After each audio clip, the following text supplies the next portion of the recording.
Olá, amigos queridos, que com a graça do Pai estejam todos bem. Pai nosso, que estás no céu, santificado seja o vosso nome. Venha a nós o vosso reino, seja feita a vossa vontade, na terra e no céu. O pão nosso de cada dia, dai-nos, ó Pai, hoje e sempre. Perdoai nossas dívidas, como também devemos perdoar aos devedores.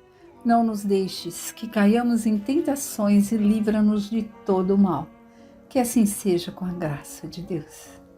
Bem, meus amigos, vamos dar continuidade ao estudo do Evangelho segundo o Espiritismo decodificado por Allan Kardec. Nós estamos no capítulo 17, Sede Perfeitos.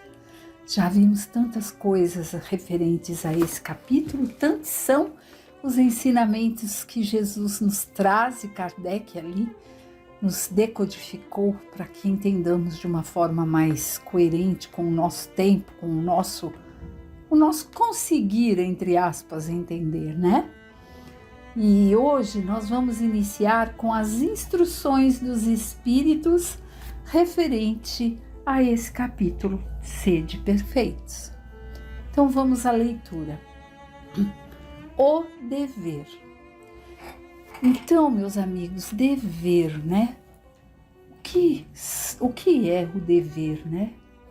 Ele deve traduzir as virtudes de Deus, né? É isso que significa o dever, traduzir as virtudes de Deus. E como fazemos isso aqui no planeta Terra, se somos tão imperfeitos? Aprendendo dia a dia e nos melhorando, né? Mas vamos lá. O dever, Lázaro, Paris, 1863.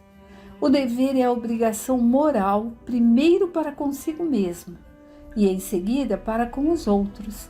O dever é a lei da vida, encontra-se desde os menores detalhes, assim como nos mais elevados atos. Refiro-me apenas ao dever moral, e não ao dever que as profissões impõem. Então aqui Lázaro está nos mostrando que ele está se referindo ao dever moral, pois nós sabemos que o Evangelho, segundo o Espiritismo, pegou ali a parte que Cristo coloca sobre a moral, que é o que edifica o ser humano, né? Que o faz melhorar. É o dever como homem de bem, que nós já vimos no outro capítulo, né? No capítulo anterior, sobre o homem de bem. Então é desse dever que ele está falando, que ele está se apegando aqui nessa psicografia de Lázaro. Não àquele dever que as profissões impõem. Isso não significa que ele esteja dizendo, então os deveres relacionados àquilo que a pessoa escolheu como profissão não tem valor. Não é isso. Tem sim, cada profissão, cada profissional tem ali o seu dever. Dever, escolhi aquilo, foi um direito meu de escolha, agora eu tenho o dever de cumpri-lo da melhor forma possível, já que eu tive essa condição de escolher. Na ordem dos sentimentos, o dever é muito difícil de ser cumprido, pois se encontra em antagonismo com as seduções do interesse do coração. Suas vitórias não têm testemunhos e suas derrotas não estão sujeitas à repressão. O dever íntimo do homem é governado pelo seu livre arbítrio. Esse aguilhão da consciência, guardião da integridade interior, o adverte e o sustenta, mas permanece muitas vezes impotente perante os enganos da paixão. Aguilhão, gente, é aquela varinha compridinha que tem uma ponta lá que as pessoas antigamente usavam, né? Com a pontinha de ferro para açoitar os animais, para fazer o burro, o boi andar. Infelizmente eu lembro bem disso, porque meus avós de ambos os lados, paterno e materno, tinham bois. E infelizmente a gente os via com essa varinha e eu já na época criança me sentia muito mal, porque sabia que estava machucando, né? E é isso, está falando que mesmo que essa varinha nos cutuque ali, nos fazendo ver os enganos da paixão, nós temos o livre-arbítrio e muitas vezes nos deixamos levar. O dever do coração, fielmente observado, eleva o homem, mas, como este dever pode ser determinado, onde ele começa, onde termina? O dever começa precisamente no ponto onde ameaçais a felicidade ou tranquilidade do próximo e termina no limite em que não desejaríeis vê-lo transposto em relação a vós mesmos. Ou seja, é assim, o dever, eu tenho dever de parar com alguma coisa se eu estou vendo que aquilo está afligindo o meu próximo. Faça ao próximo que gostaria que fosse feito a ti mesmo, né? É bem isso.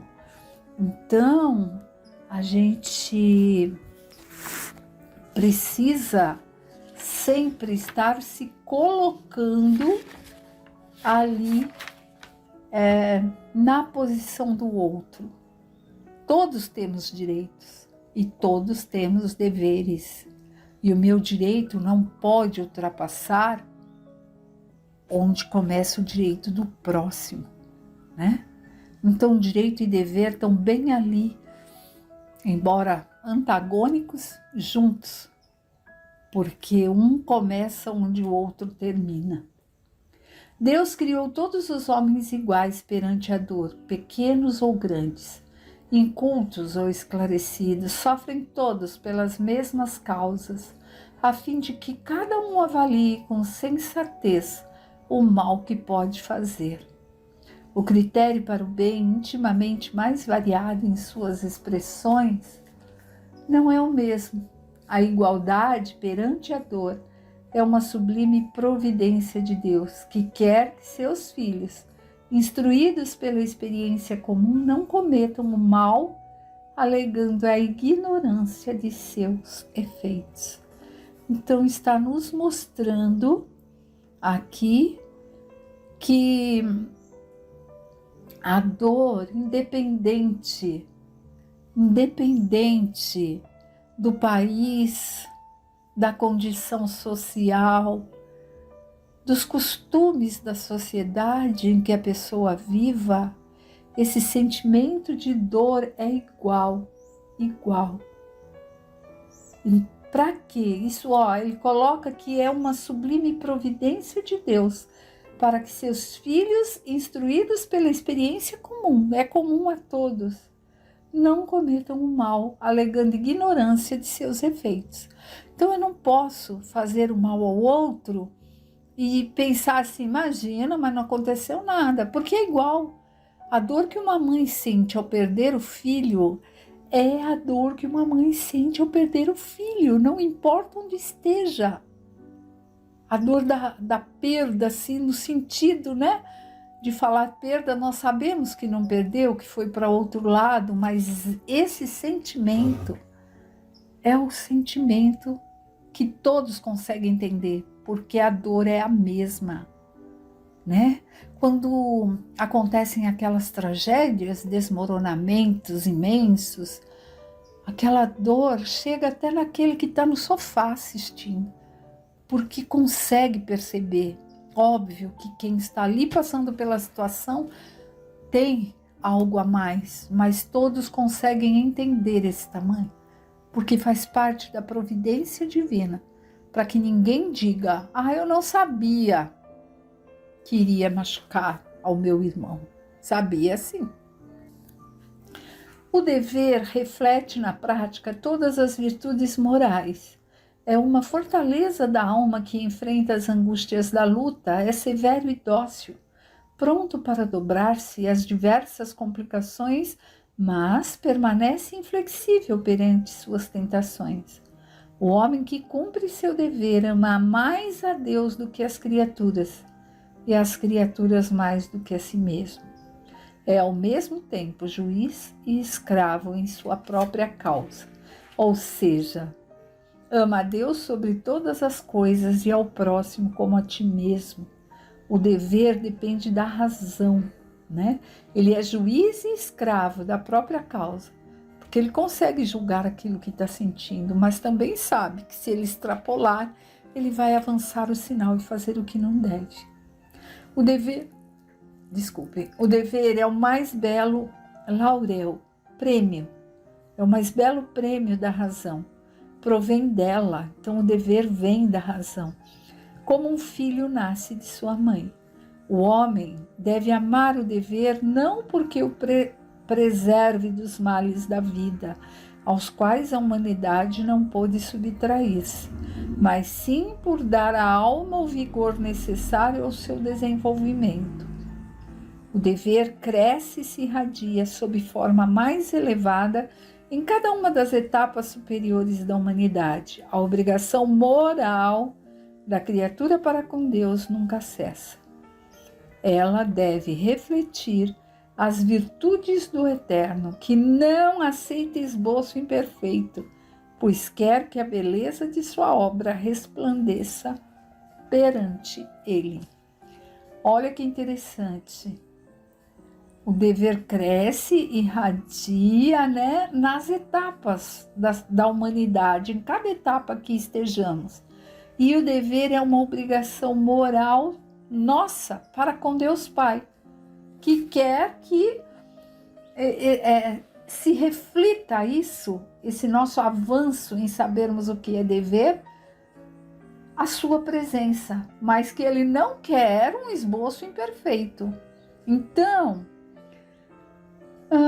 Deus espera que nós busquemos ser cada dia melhor, a cada encarnação melhor, né? Ele espera que cresçamos para resplandecermos diante dele. E ele não quer um esboço imperfeito, né? Pois Deus é perfeição, como um esboço imperfeito de Deus Pai. Então vamos seguir a leitura agora com o item A Virtude, de François Nicolas Madeleine, Cardeal Morlot, Paris, 1863. A virtude, no seu mais alto grau, é o conjunto de todas as qualidades essenciais que constituem o homem de bem. Ser bom, caridoso, laborioso, sóbrio, modesto, são qualidades do homem virtuoso. Infelizmente, são acompanhadas quase sempre de pequenas falhas morais que as desmerecem e as enfraquecem. Então aqui ele nos fala novamente sobre as qualidades do homem de bem, do capítulo anterior, e que lá mesmo no capítulo ele diz que não são todas as qualidades, mas a virtude está entre elas. E coloca que às vezes pequenas falhas morais acabam enfraquecendo essa virtude. E ele vai nos relatar. Aquele que faz alarde de sua virtude não é virtuoso, pois lhe falta a principal qualidade, a modéstia. E tem o vício mais oposto, o orgulho. A virtude realmente digna desse nome não gosta de se exibir. Ela é sentida, mas se esconde no anonimato e foge da admiração das multidões. Então está nos dizendo, gente, que para sermos virtuosos, fazermos o bem, fazermos coisas boas, nós não podemos sermos orgulhosos por esse motivo, porque aí a virtude deixa de ser virtude e passa a ser o quê? Ostentação. Orgulho é o querer aparecer, né? Porque a verdadeira virtude, ela é o que está aqui, se esconde no anonimato. Ninguém precisa saber. Ninguém precisa, é entre cada um e Deus. Não é querer se colocar no jornal ali, o jornal da fama, né? Vamos ver os exemplos, ó. São Vicente de Paulo era virtuoso. O digno Curo de Ars era virtuoso. E muitos outros, não muito conhecidos do mundo, mas conhecidos de Deus. Presta atenção, ó. não muito conhecidos do mundo, mas conhecidos de Deus, porque realmente foram virtuosos, fizeram o bem sem ostentação. Todos esses homens de bem ignoravam que eram virtuosos. Ou seja, eles nem sabiam se eram virtuosos ou não. Eles não estavam fazendo para se aparecer, eles simplesmente faziam, né? Deixavam-se ir pela corrente de suas santas inspirações e praticavam o bem com total desinteresse e completo esquecimento de si mesmos. Eles acabavam esquecendo de si próprios e se dedicando a fazer ao bem ao próximo, mas sem ostentação, sem orgulho, sem a falsa modéstia de fazer de conta que está escondendo, mas como nós já lemos num dos capítulos anteriores, que eu não me recordo qual, que sempre deixa ali uma beiradinha erguida para que o outro possa ver e descobrir, como se tivesse descoberto e a pessoa não tivesse deixado de propósito, né, para descobrir. Vamos lá. A virtude, assim compreendida e praticada, é que eu vos convido, meus filhos, a essa virtude verdadeiramente cristã e verdadeiramente espírita, que eu vos convido a consagrar-vos. Afastai de vossos corações o sentimento do orgulho, da vaidade, do amor próprio, que sempre desvalorizam as mais belas qualidades. Não imiteis o homem que se coloca como um modelo e se gaba de suas próprias qualidades para todos os ouvidos tolerantes. Ou seja, que não queiramos ser aqueles que se colocam acima dos outros como um modelo a ser seguido, né? E que está ali, só desfiando através das palavras, se vangloriando, colocando as suas qualidades, e nem se percebe que com isso tudo que fez perde o valor. Essa virtude com ostentação esconde muitas vezes uma multidão de pequenas mesquinharias e odiosas fraquezas.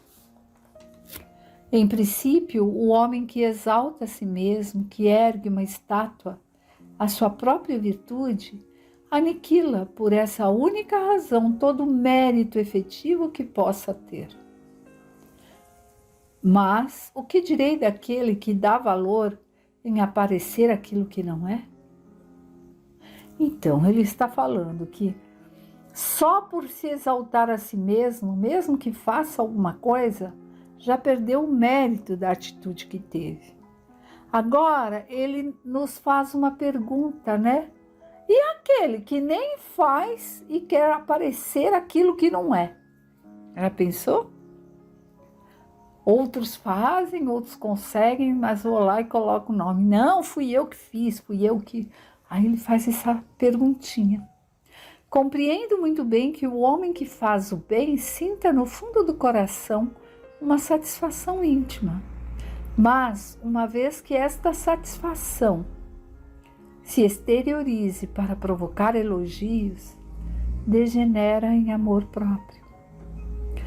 É assim, ele nos coloca que tudo bem que a gente sinta uma satisfação quando faça algo de bom. Tudo bem, porque é bom, né? A gente faz o bem e sente o bem vibrando ali, mas nada de querer receber elogios, porque degenera em amor próprio, quer dizer, o ato em si fica para lá e aí fala, é a pessoa. Não, a pessoa está fazendo aquilo que aprendeu, aquilo que Jesus disse, né? Então, é preciso tomar esses cuidados.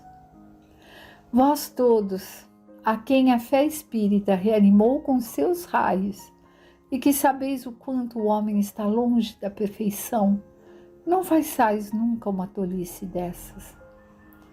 Ou seja, que ele fala a nós, espíritas, que a fé espírita reanimou com seus raios, o acreditar, o aprender, o seguir, o buscar cada vez mais o entendimento, é como se fossem raios de luz.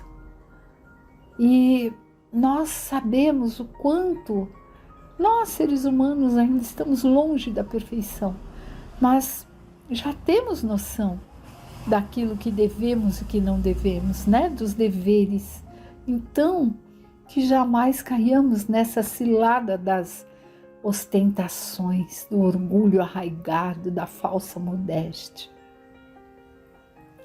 A virtude é uma graça que eu desejo a todos os espíritas sinceros, mas advirto, mais vale poucas virtudes com modéstia do que muitas com orgulho.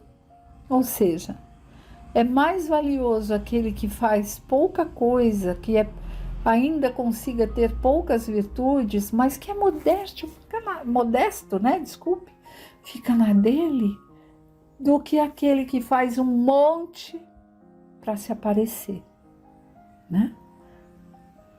Do que faça muito com orgulho. Foi pelo orgulho que as humanidades se perderam sucessivamente, e será pela humildade que deverão um dia redimir-se. Então, a humildade é o caminho que devemos seguir para que sejamos, sim, aqueles espíritas sinceros em busca do aprendizado. Não só o aprendizado de ouvir palestra, de ler livros, o aprendizado da ação, o aprendizado em movimento, assim como vimos ali no trechinho anterior, acho que na palestra anterior, quando Jesus sai pela porta e vai até o mar, é a ação, o caminhar, o ir em busca. Que sejamos esses espíritas em busca sempre do aprendizado, do discernimento, da boa vontade, da prática, da virtude com modéstia, pois sem modéstia de nada valerá, né? Bem, fiquem com Deus, que a semana seja de paz, sabedoria, discernimento, sempre com Deus no coração e na presença do dia a dia. Até breve.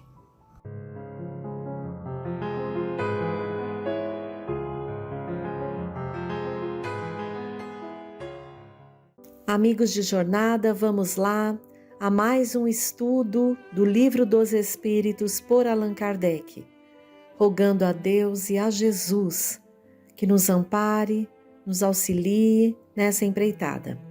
Estamos no livro 1, capítulo 1, Deus, item 3, Atributos da Divindade. Kardec pergunta, número 10. O homem pode compreender a natureza íntima de Deus? Não, falta-lhe para tanto um sentido. Vejam que essa resposta é bem esclarecedora. Embora saibamos da existência de Deus, esse saber é nato em cada um de nós seres humanos, não conseguimos compreender a natureza íntima de Deus, porque ainda nos falta um sentido. Estamos bem aquém na escala evolutiva, por isso não conseguimos compreender a natureza íntima de Deus, nosso Pai, nosso Criador. Número 11. Será um dia permitido ao homem compreender o mistério da divindade? Quando seu espírito não estiver mais obscurecido pela matéria e pela sua perfeição, tiver se aproximado dela, então a verá e a compreenderá. Nota de Allan Kardec. A inferioridade das faculdades do homem não lhe permite compreender a natureza íntima de Deus.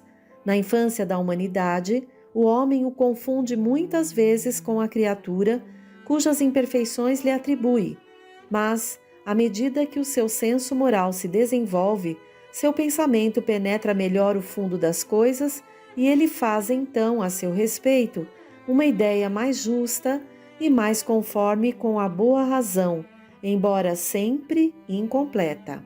Número 12. Se não podemos compreender a natureza íntima de Deus, podemos ter uma ideia de alguma de suas perfeições? Sim, de algumas. O homem as compreende melhor à medida que se eleva sobre a matéria. Ele as entrevê pelo pensamento. Num trechinho da Revista Espírita de 1866, 133, Kardec diz, abre aspas, sendo Deus a essência divina por excelência, não pode ser percebido em todo o seu brilho, senão pelos espíritos chegados ao mais alto grau de desmaterialização. Se os espíritos imperfeitos não o veem, não é porque estejam mais afastados que os outros. Como eles, todos os seres da natureza estão mergulhados no fluido divino. Como nós estamos na luz, os cegos também estão na luz, e contudo não a veem. As imperfeições são véus que ocultam Deus à visão dos espíritos inferiores. Quando a cerração se dissipar, eles o verão resplandecer. Para isto, nem precisarão subir, nem ir procurá-lo nas profundezas do infinito.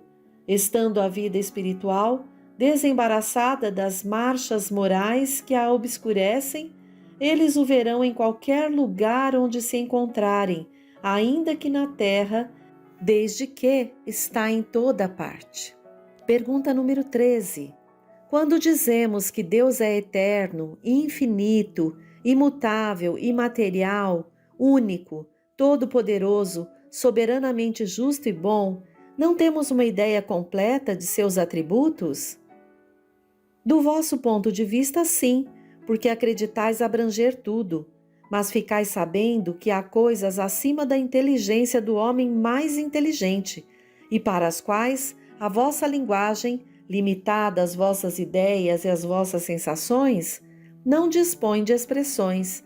A razão vos diz que Deus deve ter essas perfeições em grau supremo, pois se tivesse uma de menos, ou que não fosse em grau infinito, não seria superior a tudo, e por conseguinte não seria Deus. Para estar acima de todas as coisas, Deus não deve estar sujeito a vicissitudes, e não pode ter nenhuma das imperfeições que a imaginação é capaz de conceber. Nota de Allan Kardec. Deus é eterno. Se ele tivesse tido um começo, teria saído do nada, ou então teria sido criado por um ser anterior. É assim que, pouco a pouco, remontamos ao infinito e à eternidade. É imutável. Se ele estivesse sujeito a mudanças, as leis que regem o universo não teriam nenhuma estabilidade. É imaterial, quer dizer, sua natureza difere de tudo o que chamamos matéria, pois de outra forma ele não seria imutável, estando sujeito a transformações da matéria. É único. Se houvesse muitos deuses, não haveria unidade de vistas nem de poder na organização do universo. É todo-poderoso. Porque é único. Se não tivesse o poder soberano, haveria alguma coisa mais poderosa ou tão poderosa quanto ele, que assim não teria feito todas as coisas. E aquelas que ele não tivesse feito seriam obras de um outro Deus. É soberanamente justo e bom. A sabedoria providencial das leis divinas se revela nas menores como nas maiores coisas, e esta sabedoria não nos permite duvidar da sua justiça, nem da sua bondade. Vejam que Kardec, quando descreve por ele os atributos de Deus, nos ajuda a compreender a Deus. Mas estamos mesmo com dificuldades por ainda estarmos nessa condição tão materializados, tão refém das sensações mais difíceis, mais baixas, que nós mesmos, ao longo das nossas experiências, fomos buscando. Por isso, a nossa dificuldade de compreender. No livro Grande Enigma, Leon Denis traz um trechinho sobre Deus muito bonito. Vamos ver juntos. Ele diz, abre aspas, Deus está na criatura e a criatura nele.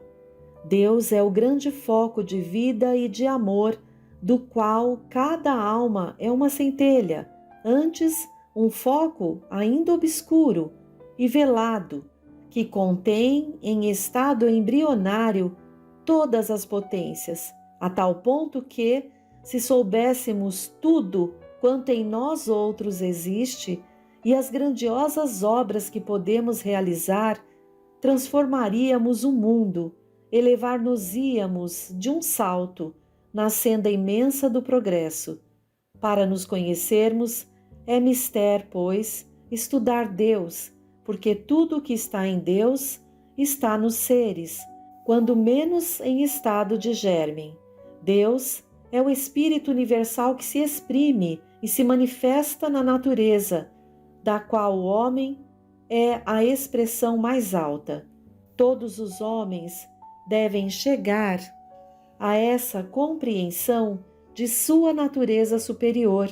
Na ignorância dessa natureza e dos recursos que em nós dormitam, é que está a causa de todas as provações, de nossos desfalecimentos e de nossas quedas. Fecha aspas. Vamos ao item 4, panteísmo. Kardec pergunta, número 14. Deus é um ser distinto ou seria, segundo a opinião de alguns, a resultante de todas as forças e de todas as inteligências do universo reunidas? Se assim fosse, Deus não existiria, porque seria efeito e não a causa. Ele não pode ser, ao mesmo tempo, uma coisa e outra. Deus existe, não o podeis duvidar. E isso é o essencial. Acreditai no que vos digo e não queirais ir além. Não vos percais num labirinto de onde não podereis sair. Isso não vos tornaria melhores, mas talvez um pouco mais orgulhosos, porque acreditaríeis saber, quando na realidade nada saberíeis. Deixai, pois, de lado todos esses sistemas. Tendes que vos desembaraçar de muitas coisas que vos tocam mais diretamente. Isto vos será mais útil do que querer penetrar o que é impenetrável.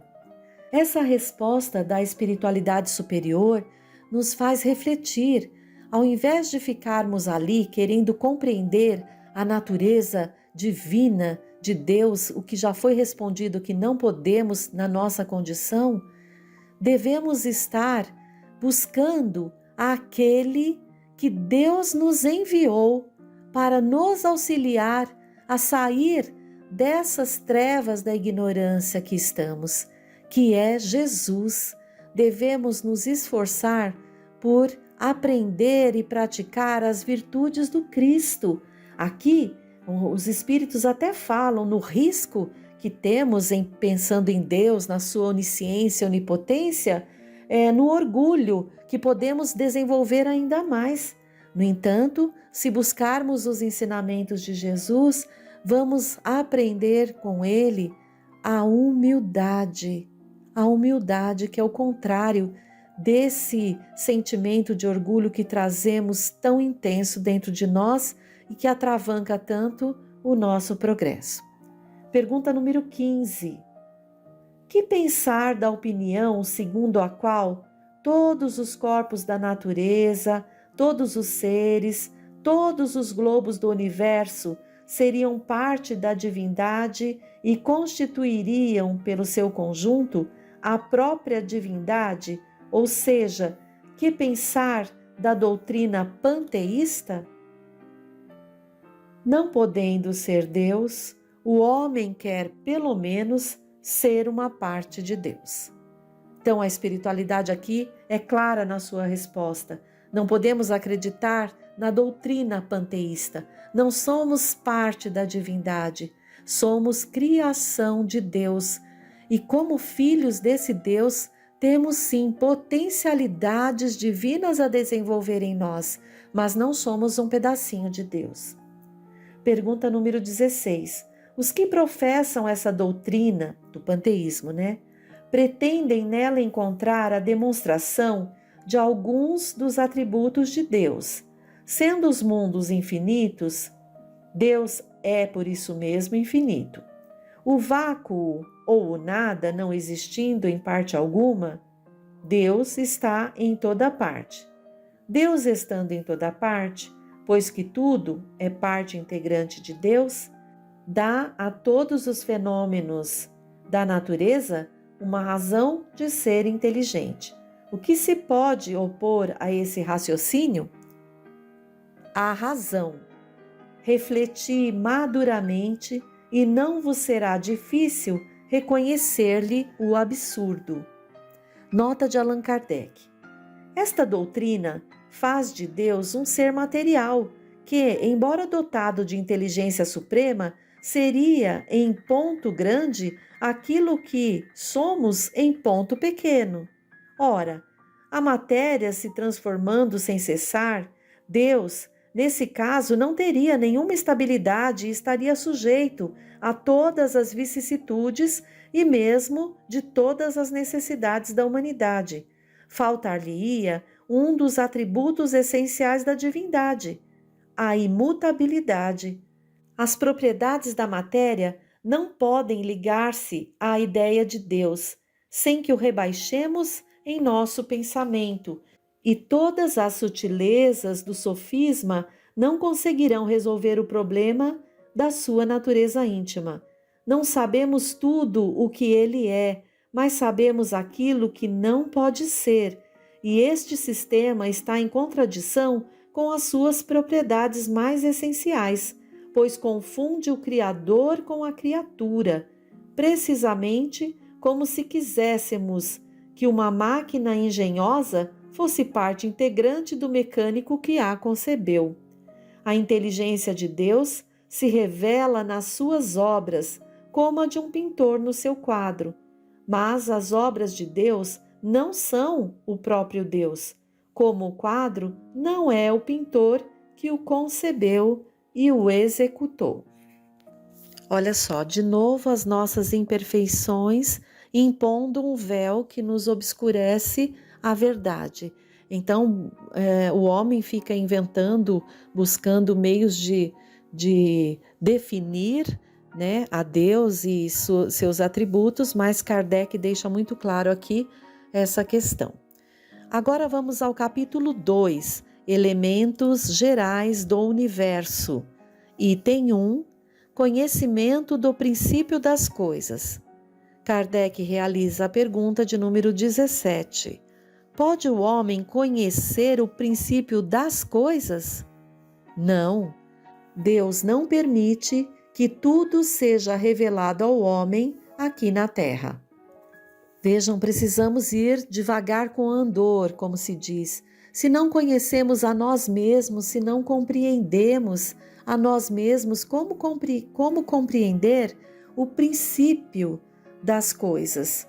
Então precisamos ir aos poucos conforme vamos buscando a evolução intelectual e, acima de tudo, a moral. Pergunta número 18. O homem penetrará um dia o mistério das coisas que lhe estão ocultas? O véu se ergue na medida que ele se depura, mas, para a compreensão de certas coisas, necessita de faculdades que ainda não possui. 19. O homem não poderá, pelas investigações da ciência, penetrar em alguns dos segredos da natureza? A ciência lhe foi dada para o seu adiantamento em todos os sentidos, mas ele não pode ultrapassar os limites fixados por Deus. Nota de Allan Kardec.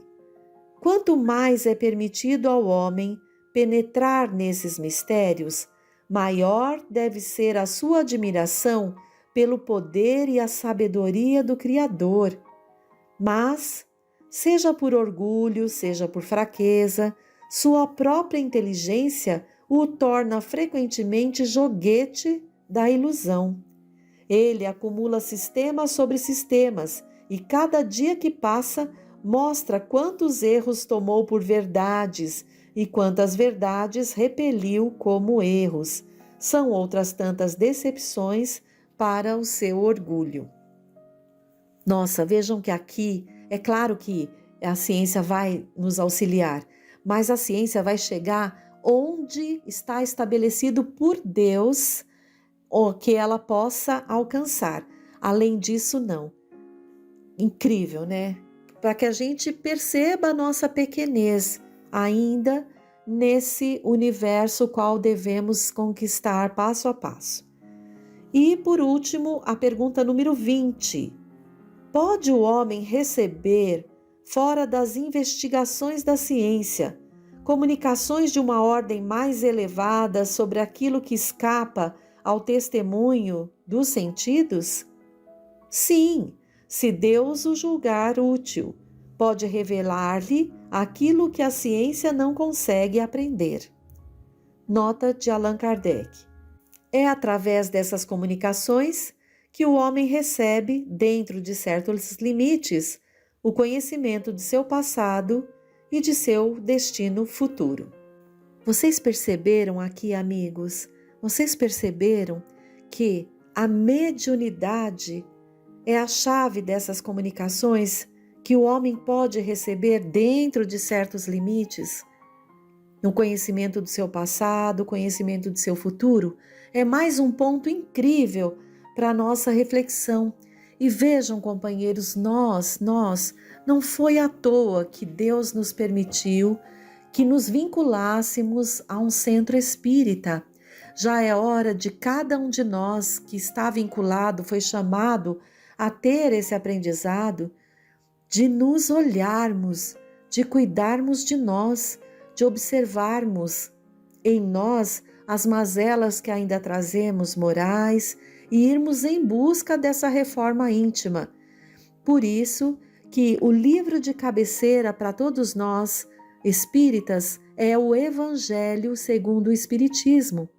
E através do esclarecimento da espiritualidade superior sobre trechos, do Novo Testamento, haveremos de conseguir compreender melhor essas virtudes do Cristo, o qual devemos buscar e alcançar. Agradecidos e buscando cada um de nós sintonizar cada vez mais com o Cristo de Deus, nos despedimos e nos veremos no próximo encontro.